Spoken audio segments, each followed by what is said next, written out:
an honor to talk with you today. I was born with jazz hands, so I have been a musical theater fan since I was a little girl, and this really is such a gift that you've given us with this beautiful film. So thank you for that, first of all. Oh, thank you. I was also born with similar jazz hands, and listen, grew up like adoring cabaret, and really we tried to sort of do the same thing with our adaptation of In the Heights, which was make a movie that very much stands on its own and is different from the stage version, but is more of like a concentrated version of the themes of the show.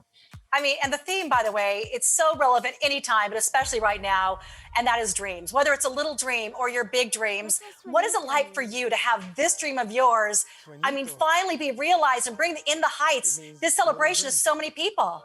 Listen, I started writing In the Heights when I was 19 years old. My dream is old enough to drink. I'm 41 now.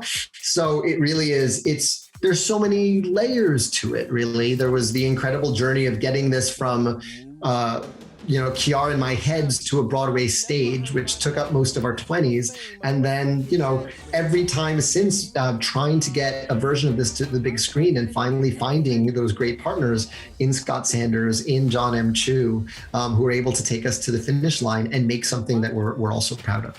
What is your advice to people out there? Because I mean, watching you is so aspirational because of what you've done and what you've been able to accomplish, even at such a young age. And whether it's a dream of Hollywood or just reinventing yourself after this very tough year, what does it take to turn that dream into a reality? What is your best advice to people out there, all the dreamers who are watching?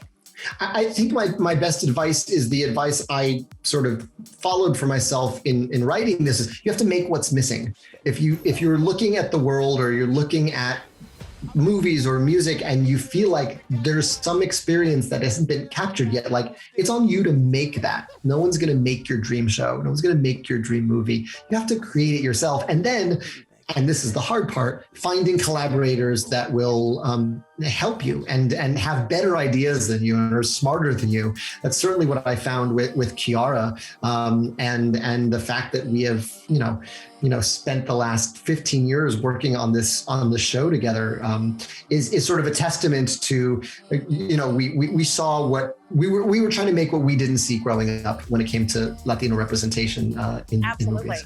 I mean, it really fits in its own unique space, and it's such a celebration of family, of friends, of neighborhood. And there's a scene where Vanessa's running down with the street, and she wants to fly, and all those musical numbers. I mean, I've seen some spectacular musical numbers. Never won in a pool. I mean, you guys outdid yourselves. Yeah, we went. I mean, John went back to like the older, like Esther Williams MGM tradition for some of that iconography, and it's so thrilling because it also is authentic to our neighborhood. We have one of the biggest pools in Manhattan on High Bridge Park on 175th Street, and to use that as as a place where we've all swum during the summer to make this huge Busby Berkeley number is really it's so imaginative, and John gets full credit for it.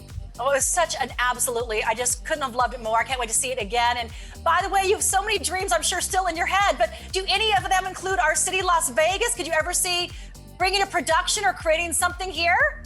Well, yeah. I mean, gosh, I love Las Vegas. My senior year spring break was spent driving with friends to Las Vegas, and actually the character of Abuela in the show is based on my real life nanny growing up, Abuela, and she played the numbers every day, and her plot line is basically like me saying, what if she won? What would she do?